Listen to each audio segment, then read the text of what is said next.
Welcome back to The Truth Hurts, where we expose corrupt politicians and lying corporate media. I'm Jake Duesenberg, your host, broadcasting live from Roseville, Minnesota, in the belly of the beast, the liberal zombie apocalypse of Minneapolis and St. Paul. Join me as always is former MAGA Jesse Smith. How you doing, former MAGA Jesse?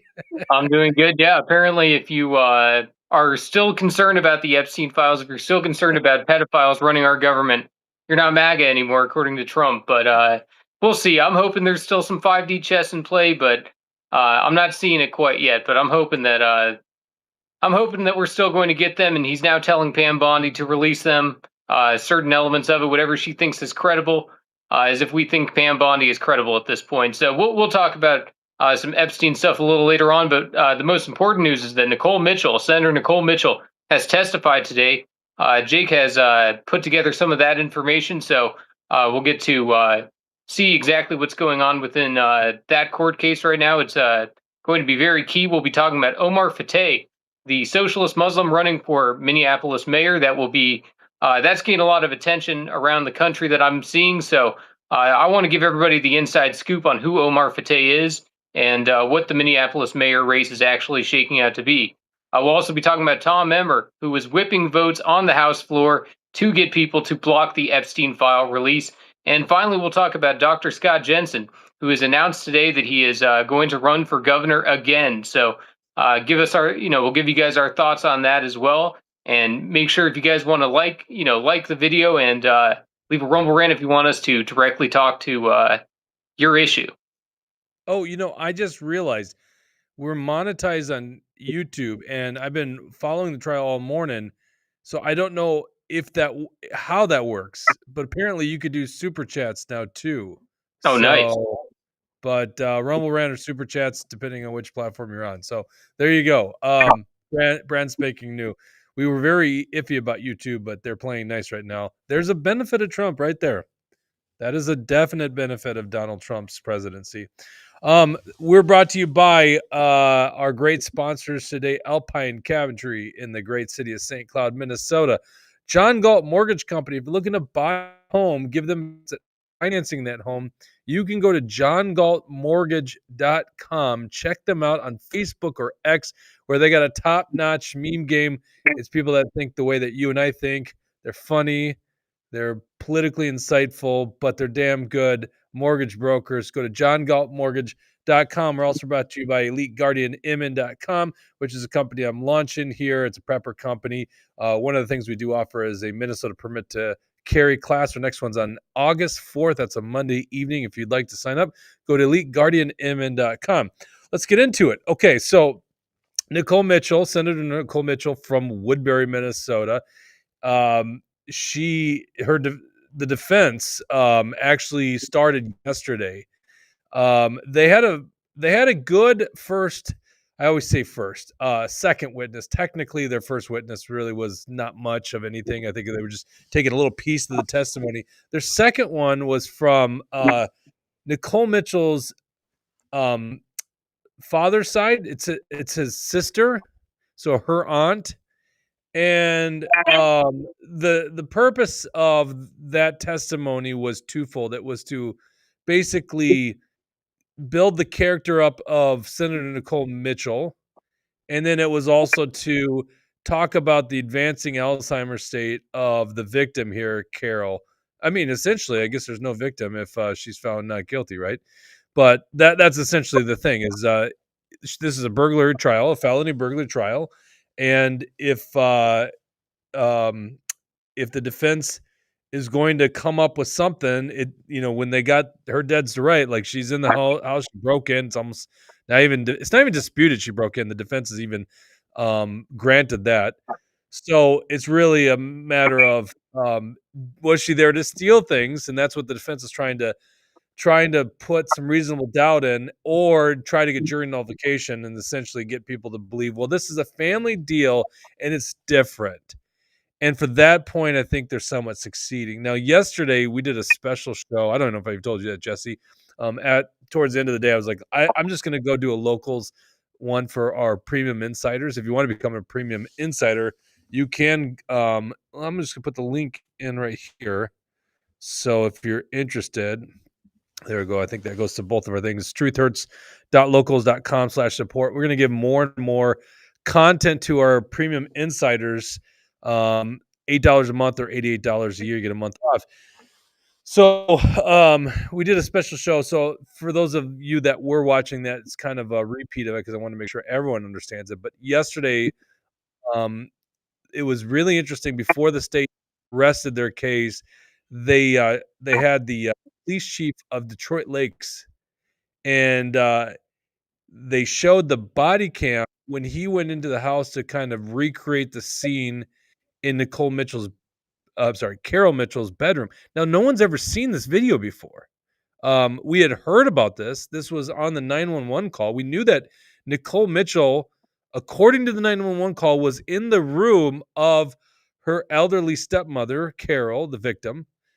But we had never kind of seen this recreated. And of course, what does a room look like? I mean, every room looks different. So this is the first time we actually got to see what the hell this room looked like and hear the victim actually go through and explain what it was like. And I got to say, it's very bizarre. It's like Minnesota has this like tendency to just make any story crazier and crazier. I mean, don't even get me started on Vance Belter right now, the assassin, the Minnesota political assassin.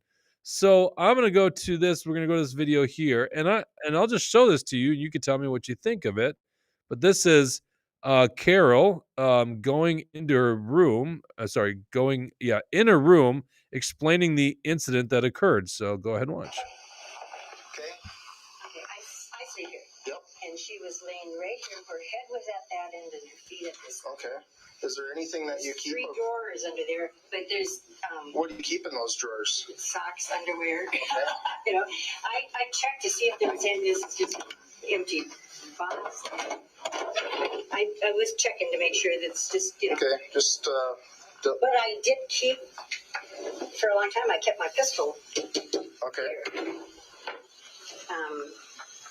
And I'm sure. So you leaned up, you stepped up and you actually. No, something woke me, and I sleep with earplugs. Mm-hmm. So I couldn't figure out what it was that woke me. Yep. If it was a loud sound, or what. So I just. What was that? I stepped on and I stepped on a body, and it moved. Yeah. And I went, what the hell? And I jumped on like this and grabbed, because I thought it was like a little kid or something. I didn't think it. And then when it was bigger, well, at first I thought, a man had broken, but it was too small for a big man. So then I thought it was a little boy or some teenager got in or something. And then she ran out down the hall through the kitchen and down into the basement. Okay, now Jesse, is this the first time you've seen it? I guess we haven't seen each other since Tuesday. Right, I haven't seen that, and that's pretty interesting to me because she comes across a lot more competent and able-minded than what Nicole Mitchell is trying to portray her as. Yeah, and of course, Alzheimer's is not just necessarily linear. I mean, you get good days and bad days, which is kind of what they've brought up in court. But no video that we've seen of her suggests that she was in those bad days. I mean, even the morning of the actual crime, she didn't seem that terrible. So, we got a $5 rumble round from O'Bannon. She does not sound like Biden, a dementia patient. No, she doesn't. No, she does not. I think the big question, and I'm actually very curious. So Nicole Mitchell has been on stand all morning. Okay, so the state rests its case yesterday afternoon. Defense brings in the aunt. The aunt establishes that Nicole Mitchell is a good person, great character, and then talks about Carol kind of becoming delusional over the last couple of years. Okay. Only person that the defense is called to say that. So that's interesting. Because, you could think inside your own family, like that one person in your family, like maybe extended family, that's a little on the bonker side. There's probably somebody that's on that person's side as well. You know what I'm saying? Like, it's interesting. It's families are very complex. Okay. And actually, I think that's what the defense is doing too. They're trying to muddy this up with making showing the complexities of a family dynamic. Okay. By the way, Carol's a stepmother and entered her life at 4 years old. So, there's a dynamic there. I won't bring that up. So anyhow, this morning, the first witness by the defense was someone. It was a jailer. It was like a sheriff's deputy that was a jailer, and it was a very short defense. And then they took a break, or they needed a recess and confer with their client. And I guess that was to prep Nicole Mitchell to take the stands. And a lot of us weren't certain we were going to get to watch it live. And it turns out we did get to watch it live, and it's still happening because all morning long, all that's really been covered is maybe the history of who Nicole Mitchell is, and then I think as they broke for lunch recess, which we're in right now, all that's really been covered is the fact that the relationship started to deteriorate because of her mental status. Now, here is a video of text messages between Nicole Mitchell and Carol. I am very curious what you think of this, Jesse, because you haven't seen this. You would be probably, the jury is 12 people, obviously, 15 if you include the alternatives. So it all depends on what they think of this. But I'm very curious how you see this. So let me go back to, let's see here, present that. Okay, this one right here. All right, here's the video. Nicole. Me, you just told me about this today. We were already planning on coming the 29th. Sorry, I find it disappointing. this is referring to this is a text message between Carol, the victim, and this is I think it's important to understand, this is a month before the alleged burglary occurred. Okay, and this is referring to the interment of her dad. So her dad had a funeral a year before, and now they're talking about interring an internment. Okay. And who's the one sending the text? Dad's only child. So the green right now is Nicole, and this is going to get a little confusing because they're going to show another screenshot which it gets rid of the green. So you can hear Nicole reading it, and the senator reading it as it's her being the one that's sending it. And grandchildren, and I know he would be hurt we were excluded too. I guess I'm not sure who all these people are, whose schedules are more important than his child and grandchildren. Carol, I am so sorry. I am sorry, Nicole. You are not the only person with busy schedules.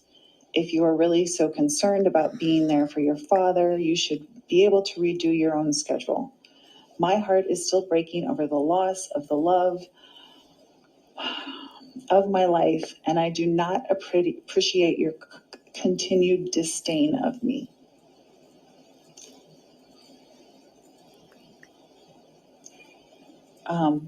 Me, it's true I'm not the only person with a busy schedule, but I am his only child. I do not have disdain for you.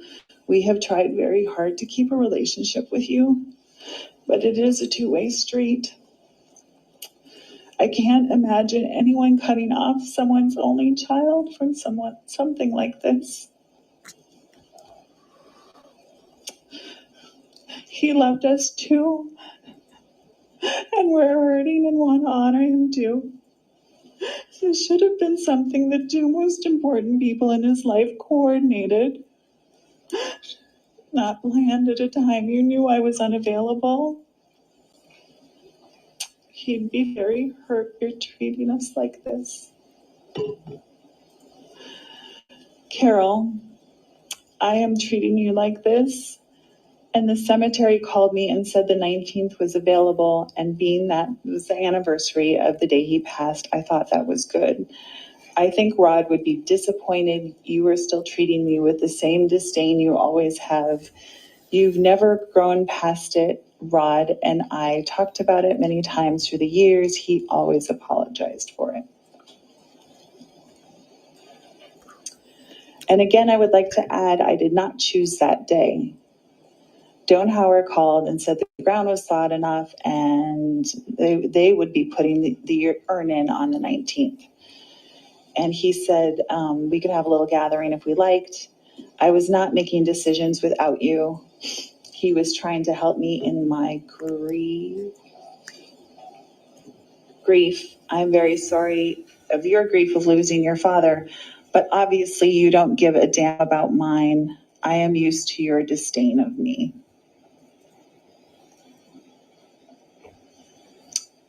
Carol, I called the cemetery. They said you chose the day, and any day would have been available. You planned a ceremony without including his child or grandchildren. It's not unreasonable. I would be upset you excluded us. And Dad repeatedly apologized to me for your behavior too. I was 4 when you met me. I wanted a mother figure. You always treated me like an annoyance instead. I kept trying to act like the bigger person, especially when Sam was born, to make sure he had a relationship with both grandparents. You've even ignored him. You couldn't even send him a damn birthday card. So yes, Dad would be horrified. You've excluded us again and again.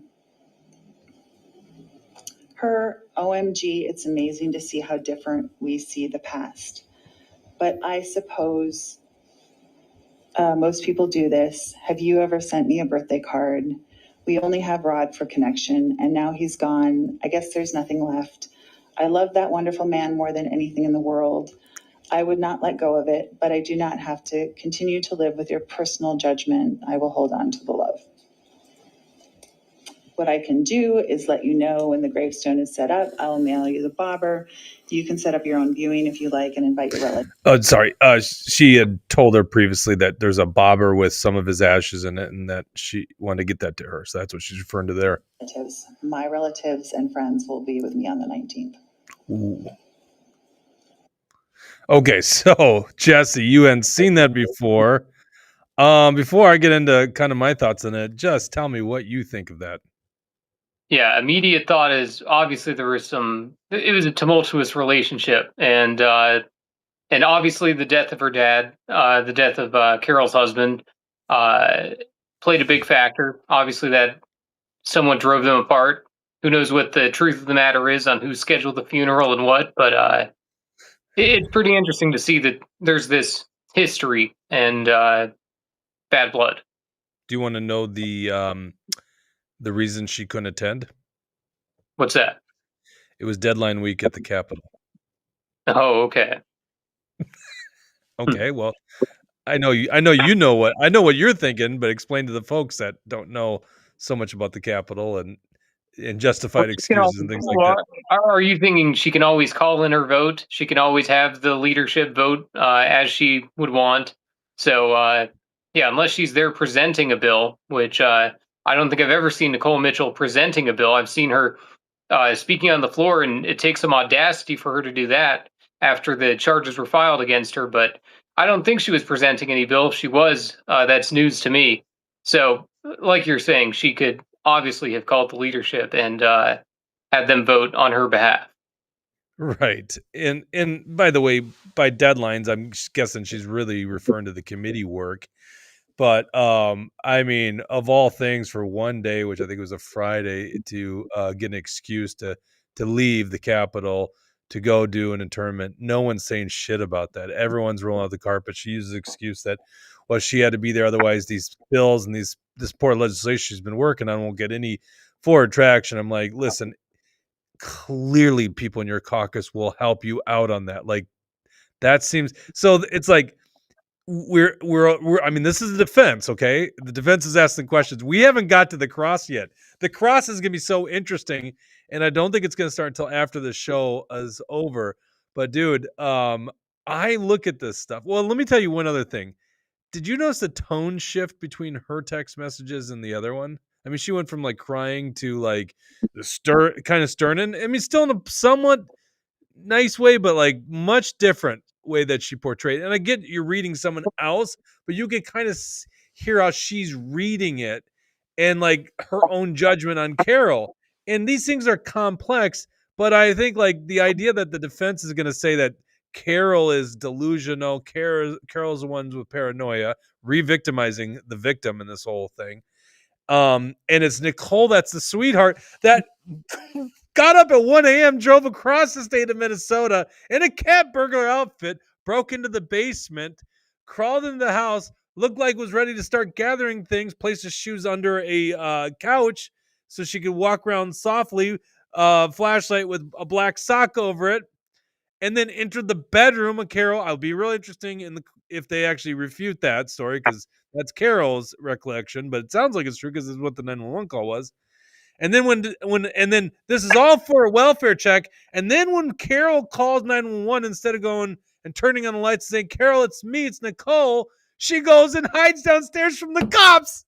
I mean, and if you've seen the video, they are announcing, "Hey, this is Detroit Lakes Police." I mean, like, I think there's probably a good couple minutes before they're actually searching the basement, informing her while she's hiding in a bathroom with a closed door. And then they come down there right by the bathroom, pass by the bathroom, because it was believed she was in the below the staircase. And it isn't until they leave below the staircase and come back where they realize she opens the door. And basically, that's the infamous photo of her putting her hands up in the air. Because, I mean, honestly, what is she going to do at that point? She's a moments from being found. And it's probably better to be found without like a door opening and they don't know what's going on. Because at that point, they think it's a guy, right? She was misgendered. That's the actual crime that occurred. She was misgendered. So it's like, this is the defense. She was doing a welfare check, and she's a sweetheart. She's an angel, and she was just doing a welfare check. And you know what I was going to say, these text messages, it's good for context, but a lot of it is irrelevant to, it doesn't necessarily even matter why she's breaking in. She broke in. And so some of these things are unavoidable. It's interesting for the context to figure out more about the relationship, to see the competency levels of Carol. But to try to dismiss it as a simple family dispute when, like, you know, going through all of the events that unfolded, that's not a simple family dispute. Hey, but Jesse, here's the thing that gets me, and obviously not a lawyer here, okay? Certainly not a defense lawyer, but I've watched enough of these things, and I'm just thinking, isn't this like somewhat establishing motive? Because at this point, the relationship is deteriorated, and it wasn't in this video, but she says that they had not had communication via phone or text since that and the incident that occurred, incident being the alleged burglary. Let's say the breaking in of the house. That's basically been admitted to at this point. So isn't this like almost helping the state in some regards? I mean, in cross-examination, the state is going to be all over this, in my opinion. Like, you know, what was your feeling about your relationship after this? You know, did you think there was any chance we're going to get any of your dad's items after this? You know, so it's like it almost establishes the motive for why she broke in and tried burglarizing her stepmother. And it also just suggests it's like, this doesn't look like a welfare check. The last communication you had with her was like, you guys are like firing at each other, you know? And I don't believe the defense has any other source that could suggest. I mean, this is what Nicole Mitchell said.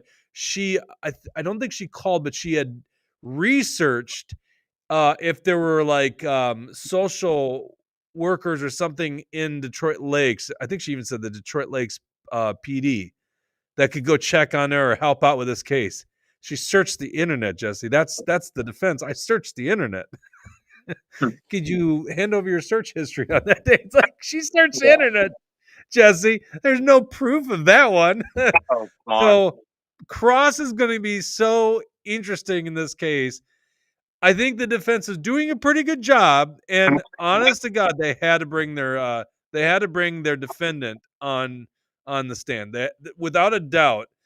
By the way, I am also telling you what I hear some of these defense attorneys in the media talk about. They pretty much had to bring her because how else do we explain why she got to a point where she's in this house? And obviously, in the opening statements by the defense, they're going to try to prove she was there for a welfare check. And so when it comes down to it, my sense by the jury, and the fun part about trial, it's a journey, right? And so we heard the state and everyone wants to say she's guilty. Now you're in defense and you're starting to get this picture that she really cares about her family. She's a good, upstanding person. She's in the National Guard. She's a state senator. Apparently state senator is a good term from them up there. I just think politician. I go, oh, they're probably lying to me, right? I also really wonder, you know, I get this little sense there's some acting going on, right? And she's been very well coached, and she's had a long time to be coached. It's just my sense. It's my gut. I don't know how many people on the jury feel that way, but that'll be fascinating.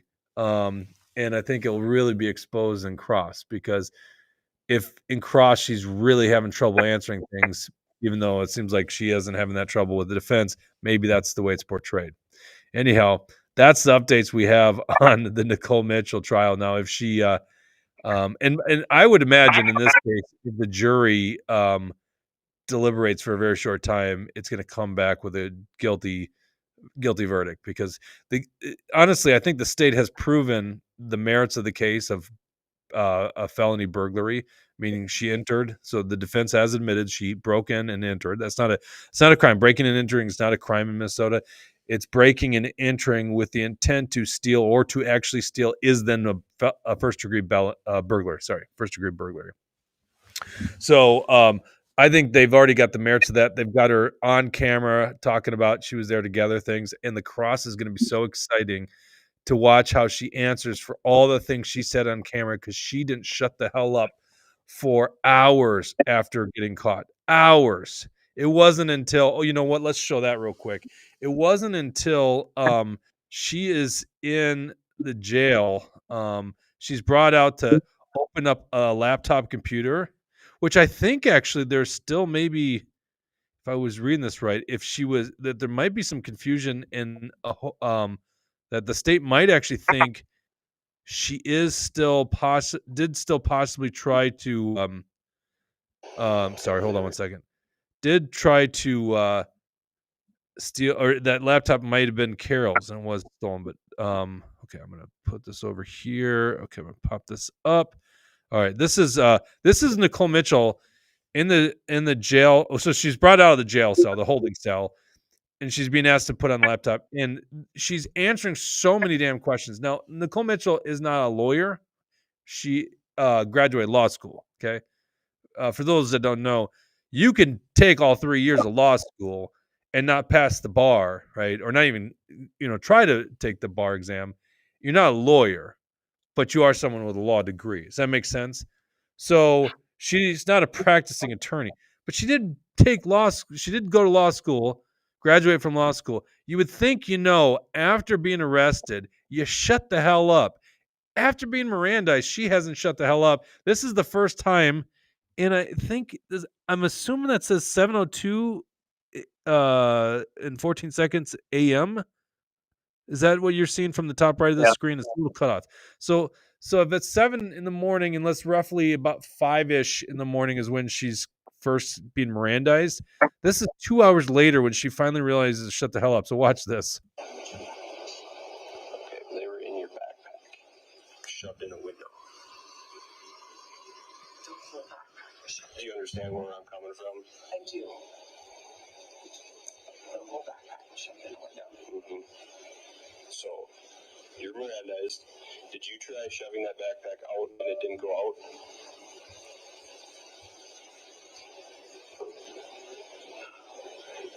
Answer your question. You don't have to. You understood your rights. So. Maybe I should. Okay. It's okay. So she's Mirandized, but she is talking and discussing things with the sheriff's deputy. Just because you've been Mirandized doesn't mean that they have to shut up. If you are responding, you know your rights, and she admits she knows her rights because there is a response, they can still ask questions. You are a freaking moron for doing it, right? Right? And I'm not just saying, even if you're innocent, you shouldn't be talking to the cops, right? Like, you shouldn't talk to the cops, right? If they're trying to prosecute you, if it looks like they're in the stages of prosecution, you don't talk to the cops, right? It's just not a benefit to doing that. You ask for your attorney. And she should know that. I know that. I've never been to law school. You've been to a semester of law school, right? Before the vaccine mandate kicked in. So it's like, you know that. I know that. She just kept running her mouth, and she didn't shut up to that point. Okay, so anyhow, they're smart enough to explain it away. Right, People get confident. They do, yeah, and she's a state senator, although she even admits she knows she did something bad, and she also admitted with the body cam footage that she was there to take things, which would be suggestive that she's there to steal things because anything in that home she doesn't own and she doesn't have a right to be there. The other thing is what he's asking questions about is a bag that was stuffed in a window that was clearly too small for anyone to fit through. And so it suggests that possibly she's trying to get this out. So maybe this is actually after the 911 call. She tries stuffing it in that window and realizes it's not going to go through, and then she maybe freaks out and doesn't know what to do. But yeah, so it's fascinating because it wasn't the window she came in on. You know, she came in a totally bigger window downstairs. Use a pry bar to do that. So, did I catch you up to speed there, Jesse? Yeah, I think so. It's crazy stuff. Yeah, I can't wait to see how it all shakes out. Where I'm at right now is I think, without seeing a jury's face, that this thing is maybe at its current state 55-45 for the state. So the Mhm. conviction. So because maybe even 60-40 in favor of the state, because I think what needs to happen right now is they need to go through the timeline of events, and we're at 1:30 right now, so this is about the earliest the trial would be starting up again. And I'm just looking, and it's still it's not. So there's a chance the trial start up. It broke at about noon. I would expect an hour and 15, hour and 30 for the lunch break. So they'll be meeting up soon. What they have to do is they're going to have to go through the events that of that night and then her statements if they want to find her not guilty. So stay tuned. Stay Yeah. tuned. Let's move on to the next issue. This is brought to you by John Gall Mortgage Company. If you're looking to buy a home, give the good guys at John Gall Mortgage a chance at financing, then go to johngaltmortgage.com. Jesse, are socialists going to run Minneapolis from now on? Because, all the things I want to say about Jacob Fry, who's a progressive, soy boy. I mean, the guy's so pathetic. But he's like the reasonable guy to run Minneapolis. Just as Eric Adams is a reasonable guy to run New York City. And that's saying something that those are the reasonable candidates. There is a socialist, Omar Fatah, that is looking like he's gaining momentum in Minneapolis. Let's talk about this. I think you got a story up on AFRA. Is that correct? Yeah, so this will be the first time people can check it out. Not published quite yet, so we'll get to have you guys see a sneak peek on this. And I saw that we also had a Rumble rant. JL Jazz gave a $10 Rumble rant, said, but Jake, facts don't matter, truth or lies, and lies are truth, in reference to the Nicole Mitchell situation there. And, it is true. Obviously, the defense is going to make it sound like up is down and down is up. So that is going to be a interesting one to follow. And, maybe if there are some sympathetic Democrats on the jury, it could go the other way. That's a great point by the lovely Jay Last. Thank you very much for that Rumble rant. All right, let's go into this article at actionforliberty.com. Yeah, so lots of people are talking about New York City. So following New York City's major mayoral upset, with Muslim socialist Zoran Mandami defeating scandal-ridden nursing home killer Andrew Cuomo, many have looked to Minneapolis to see if the Mamdani recipe can be repeated. In the case of Minneapolis, another Muslim socialist, State Senator Omar Fateh, is looking to speed up the Democrat Party's leftward march towards communism. Similar to Omar Fateh, New York City's Zoran Mandami is a Democrat Socialist of America individual who is a state legislator who had very little name ID when he entered the mayoral race, and he was polling as low as 1% in the beginning before his eventual primary victory. Many fear that the same fate could happen to Minneapolis since a template has been successfully applied electorally. Omar Fateh was born in Washington, D.C. to parents from Somalia. Something that people don't know is that Fateh ran for a school board position in Fairfax County, Virginia in 2015 before he later moved to Minneapolis. And then in 2018, he lost a bid for the State House of Representatives, and then he eventually defeated incumbent Democrat State Senator Jeff Hayden in a primary in 2020. And then Omar Fateh's brother-in-law, who was also his campaign volunteer, Muz Mohammed, was convicted of lying to a federal jury in 2022 about turning in fraudulent ballots for voters that they did not, and these voters claimed that they did not know Mohammed and they did not ask him to return the ballots. when Fateh was taken to the Senate Ethics Committee on this issue and an alleged quid pro quo for free Somali TV advertising, his campaign manager, Dawson Kimyon, invoked the Fifth Amendment on most of the questions and refused to testify without a formal subpoena despite his previous willingness. In the end, Rhino's David Osmek and Mary Kiffmeyer on the committee sided with Democrats and only subjected Fateh to campaign finance training. And Fateh also had deep connections with the largest fraud uncovered in the state of Minnesota, Feeding Our Future. And in the state Senate, Fateh has led an incoherent, sloppy, and divisive career. One example of the divisive nonsense that Fateh pushes was him on the Senate floor during the debate to legalize driver's licenses for illegals. And also, it doesn't say that they're illegal on the ID.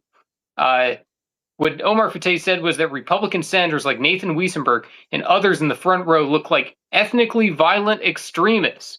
And Weissenberg rose and spoke against these insane comments by Fateh and said he instead encouraged members to treat others equally and with respect. So it shows the two different styles. And Fateh's gut instinct to attack white people may be difficult to grapple with, considering that Minneapolis. Jesse, hold on one second. Let's just go ahead and play this. I got the Alpha News article up. We heard Sure. them being called terrorists. We heard them being called drug dealers. We heard a lot of insults. We heard that they're a threat to our national security, and that's a flat-out lie. You want to know who the real threat is, Madam President? I'll give you a hint. They don't look like our chief author. They don't look like the folks up in the gallery. They don't look like the folks on the rotunda. They look like many of the members that sit in the front. And you don't have to take my word for it. According to DHS, Madam President. Okay. Yes, and that's referring to white males, I believe, in that context. Right. Especially ones that look like Mr. Duck Dynasty here, Nathan Weissenberg. By the way, what a cast of characters he's got as legislative staffers. Yeah, right. They look like they are trying to. They look like they're in a Beatles cover band. But yeah, so yeah, people can see for themselves right there that that's his style. That's the way that he talks on the floor. And like I'm saying, Minneapolis's population is 60%, almost 60% white. So you may have a difficult time trying to sell white people that white people are evil and the biggest domestic terrorists in this country. Not in Minneapolis. No, not in Minneapolis, Jesse. They're self-holding white people. They hate it. They hate the color of their skin. I think that'll work. Yeah, it just might. We'll see. But so on any given issue, Omar Fateh is always going to take the furthest left possible position that he can take. And if Fateh were to become mayor of Minneapolis, the city would become a sanctuary for illegal aliens, which means the city would not cooperate with ICE deportations. Drug-addicted homeless would infect the streets because he supports treating them humanely, meaning that having all these tent cities up. He also says that he would defund the police as he endorsed in 2021. He would crush the city's economy by scaring off big businesses. And Omar claims that almost half of the 911 calls that are made in Minneapolis do not require police officers. And instead, he is going to send unarmed counselors to deal with the deranged criminals instead. So we'll see how that's going to work out. Another specific policy position that Fateh is pushing is to close down the Hennepin Energy Recovery Center, which is a plant that burns garbage and turns it into electricity. And the Hennepin Energy Recovery Center burns 365,000 tons of garbage a year. This is a critical thing for Hennepin County because they do not have a landfill. While Fateh is pushing to eliminate the Hennepin Energy Recovery Center, he's offering no alternative on what they're going to be doing with the garbage. And it's actually more environmentally friendly to burn it. And it's there's less toxins in the air than there is compared to landfills. So on one hand, Fateh is a far left socialist catering to Somali refugees. But on the other hand, Fateh is an empty vessel who will vote how he's told by the party leadership, and he simply plays identity politics. While proclaiming himself as some kind of champion for the Uber and Lyft drivers, both companies plan to flee Minnesota if Fateh's socialist wage regulation bill were to become law. And when Fateh was given the opportunity to develop the bill with Uber and with Lyft, he never showed up to a single meeting. This bill was ultimately vetoed, meaning that he failed to deliver what he promised to the Somali constituency who raised them on their shoulders when the bill was passed through the legislature before it was vetoed. And sources at the Capitol tell A. Farrell that Fateh had built some bad will within the Democrat caucus with that bill, including corrupt Senate President Bobby Joe Champion. However, Fateh has always fallen in line and sided with the Democrats on critical issues whenever voting on the floor, but he is also an opportunistic, empty leader. And sources at the Capitol also tell A. Farrell that he is incredibly lazy. And if you could go back to the article, I just want people to see the picture of Omar Fateh swearing in, because he has this cartoonishly large Koran it's the size of a TV, and it's the size of 2 pizzas, and that's what he's swearing in on. So yeah, but that's he reads the Quran in pictures, and that's why it's that way. Jesse. Probably that'd make a lot more sense. Although, how do they account for the passages on Muhammad? Because you can't depict Muhammad, so that's a tricky one. Yeah, yeah, right. Yeah, no pictures on that one. But so now we're all seeing the Democrat Party moving to the left since the Trump victory in 2024, and Fateh is hoping to use that against Mayor Jacob Fry. Right now, there is no credible polling that has been completed, so it is too early to say where the momentum is at right now. However, unlike the New York City Mamdani win, this election featured an incumbent who is generally liked by the left and survived re-election in 2021 post-George Floyd. And also, unlike the New York City race, is the work ethic and on-the-ground presence that was displayed by Mamdani's campaign. While Fateh is desperate to replicate Mamdani with TikTok and other social media, the race will not get nearly the same attention as New York City. And the attention that Fateh has gotten from national media has been nothing but delegitimizing. And also, we cannot forget that Mamdani was blessed to have his main opponent be a corrupt politician who had to resign from office in disgrace. Fateh is not that lucky. And Fateh for is also misconduct of all things, right? Boy, the Democrats, the holier than thou party. Absolutely. And I'm even seeing in New York City that they were using the COVID stuff against him too in the Democrat primary. So it eventually became convenient for them to bring up. And Fateh has also been running a lazy campaign up to this point and has no-showed events that other candidates are attending. So there's going to be less room for him to distinguish himself from Jacob Fry than Mamdani was from Cuomo. Jacob Fry, like you're saying, he's a hardcore leftist who has capitulated to BLM and just about any other identity group possible. And Fateh may be able to use the Israel-Palestine issue to create some distance between himself and Fry. But foreign politics usually don't have any serious effect on municipal races, and it probably will be the exact same way in this time. And while there is changing demographics and rising discontent within the Democratic base in Minneapolis, it's unlikely that Fateh would be able to capitalize and defeat a fellow left-wing lunatic, Jacob Fry, which raises the question of why Fateh is actually running. Since this is I need to pause here because I just realized we were missing some Rumble rants. We had $5 from O'Bannon. And you're doing such a good job, and this is getting people interested. So Jesse, O'Bannon says, Jesse was going to run before only to stand down for Jama. Maybe it's time for Mayor Jesse. But you don't live in Minneapolis. So I don't live in Minneapolis. No, I wouldn't be able to get away with it at this point. And I think the deadline is already up for the candidate. So right in. Okay. Yeah. Whiskey Tango Foxtrot says Omar should hire Nicole to do the in-home counseling. Yeah. My work. Yeah. Sorry about that. No problem. But yeah, so I think it's going to be unlikely that he ends up capitalizing. But what Fateh may be doing instead, since it's an off year, he doesn't have to worry about his Senate seat. It's a pretty low stakes election for him. So while he would probably rather be the mayor of Minneapolis than he would be a state senator, he could just be trying to increase his name ID so that he can eventually fill Ilhan Omar's seat when she decides to stop running, which I think is probably the most likely.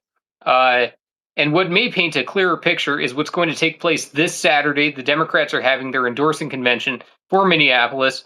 And along with Fateh and Fry, there are 3 other candidates who will be competing for the party endorsement.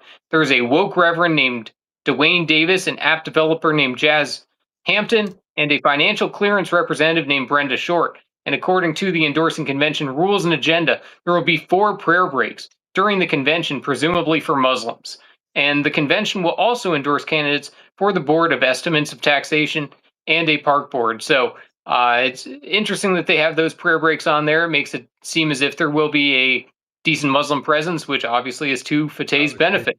Yep. And Pate currently has the endorsement of 13 current and former state legislators, according to his website. However, unlike New York City's Mamdani, he lacks endorsements from individuals with big name recognition because Mamdani had AOC, Fire Alarm, Jamal Bowman, Bernie Sanders, the United Auto Workers president, Sean Fain, and a long list of other politicians and celebrities endorsing him before the primary. Omar Fateh doesn't even have Ilhan Omar's endorsement, despite him endorsing her in 2024. So she's not returning the favor. But he does list swing district senator, ultra liberal senator Eric Putnam on his website. And as you can see there, he lists himself. It's a ballsy move for Eric Putnam to be endorsing a radical socialist when he resides in a swing district. And in addition to the already mentioned candidates, there are 3 other individuals running for Minneapolis mayor. This includes healthcare chaplain Howard Dotson, whose Facebook cover photo is a picture of himself and Tim Walz. There is the 2022 Socialist Worker Party Lieutenant Governor nominee Kevin Dwyer. He's also running. And then there is a lone Republican, a public relations and marketing consultant named Laverne Turner. And Minneapolis has ranked choice voting, where individuals can select their top 3 favorite candidates and rank them 1, 2, and 3. It'll be interesting to see how that shakes out in this race here. And we'll keep people updated as the race continues to develop. Like I said, Omar Fateh is getting a lot of national attention now that the Mamdani win has happened, and it's good to compare the 2 races, see what's different. And as of now, I think that Omar Fateh doesn't have much of a chance, but if he walks out with the Democrat endorsement come this Saturday, the race may change a little bit. Good work, Jesse. We're going to be short on time to fully these next 2 segments. So what I'm going to do is I'm going to front load the Scott Jensen one, and then we'll go into the post show for our premium insiders with Tom Emmer whipping votes against the release of the Epstein list, or whipping votes against the release of the Epstein list. This segment's brought to you by Alpine Cabinetry in St. Cloud, Minnesota. So we do have another candidate that's gotten in. I'll just be honest with you. If you're a Minnesota Republican, it's just very lackluster, the kind of people that are actually getting in this race. You've got a very low tier cans, Phil Parrish, Brad Kohler. Sorry, don't mean any disrespect to you guys, but you got to raise money. You got to get out there a little bit. I know Phil Parrish is hitting a lot of events, at least. Brad and as well. That's right. Yep. And then essentially Kendall Qualls up this point was kind of running as the top tier candidate, and he's just, I don't get it. I mean, the guy's not exciting anyone, in my opinion, and he's clearly the establishment's picks. They've been grooming the guy. It's like, we get it. So Scott Jensen gets in. This is according to KSTP, who is actually I don't know if they broke it, but it was first I heard from it. Republican Scott Jensen announced another run for Minnesota governor. Republican Scott again for governor of Minnesota Thursday. The physician and former state senator challenged DFL Governor Tim Walz as the Republican nominee in 2022, campaigning on a platform focused on crime and Walz's COVID-19 policies. He lost by 7.6 margin. Minnesotans want their state back, Jensen said in a release announcing his 2026 campaign. We remember the days when our communities were safe, our schools were strong, and our leaders put people, not politics, first. That's the Minnesota we're going to fight back, end quote. How's my Jensen impression? It's been a while. It's not bad. I got to get like in the super nice real Minnesota. Deep with Scott when he talks. I had a joke with I had a joke this morning. I was sharing with some people. I said, Jensen for Governor 2.0 is going to be bigger, better, and more bold. For instance, he's no longer going to say, gee, golly darn it, and instead use the phrase, gall damn it. I mean, he's just like, hey, he's a nice guy. If you've ever met the guy, he's a very nice guy. He's a politician, and he's just a nice guy. We'll put it that way. He's a nice guy.